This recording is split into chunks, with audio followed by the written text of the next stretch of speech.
SportsCenter right now. I'm Doug Kazarian. In the wake of the sexual harassment scandal involving the Dallas Mavericks, NBA Commissioner Adam Silver has informed all 30 teams that the league will unveil an anonymous hotline to register concerns of improper conduct by team and league employees. In a memo obtained by ESPN, Silver said the NBA, quote, has a commitment to providing employees with a safe and inclusive work environment. The hotline is expected to be launched next week. For more on this, let's head back to First Take. Doug, thank you. As you just heard, the NBA unveiling a hotline to register concerns of improper conduct for team and league employees. Stephen A., is this enough? I doubt it. It's a good start. Certainly getting a hotline and what have you, but you gotta bring a heavy hand down on individual teams. And what I mean by that is, it's not just about having a hotline and being alerted to what transgressions may transpire. It's about making sure that every team in the league understands what kind of ramifications lie in wait in the event that something like this can be proven and something like this is brought to the attention of the league office. Just saying that there's going to be a hotline and, making people feel comfortable to be notified, that's the right step, and it's a step in the right direction, of course. But you have to highlight ramifications. If you want to if you want to literally deter and flat out eradicate such instances or allegations from propping up, you have to make sure to incorporate dissuasive measures in order to create and provoke change. And you do that by making sure to illuminate severe ramifications potentially coming down the pike in the event that the league office has to find themselves getting involved in such situations.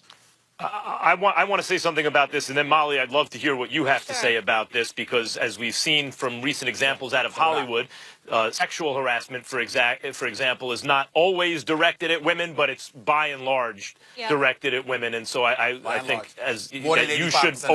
It would, we'd be remiss if we didn't get the woman on the show's point of view about this. Appreciate that. Let me say that.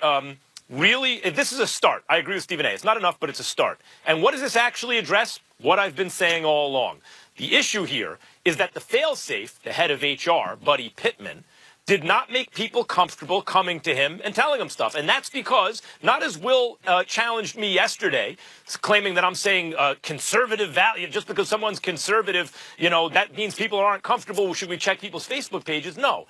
He was espousing values, however you want to label them, that are antithetical to polite society, antithetical to the values of the NBA and of a healthy workplace, and he was espousing those values according to the SI report in the workplace. The very person you're supposed to be comfortable going to, who acts as a fail-safe for your corporate culture, who acts as with oversight over that, was the person who apparently people felt in certain respects was the least of the people they would want to go to, was the last person they'd want to go to.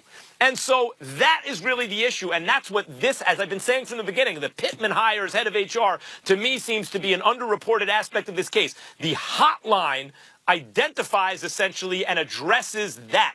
A failure at the HR level of the individual teams. Here's a direct hotline to the league in the event that that is the case in a particular organization, and I think it is a start.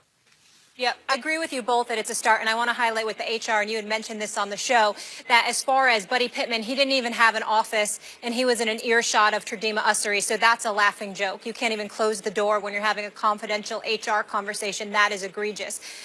If we find out that Mark Cuban is aware of everything that's transpired, Earl K. Snead, the domestic violence, that situation, which we know he admitted to, and the Tardima Ussery, which is 18 years of domestic violence and domestic assault, I would like to see the Mavs have to forfeit a first-round pick.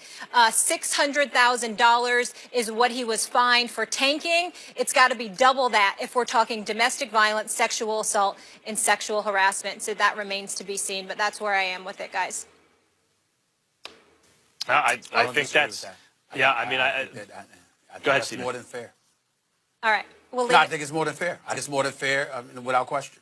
I think that's one possibility of many, but that's the kind of stuff that people need to be talking about. Fair enough. All right, we'll leave it there, gentlemen. Coming up.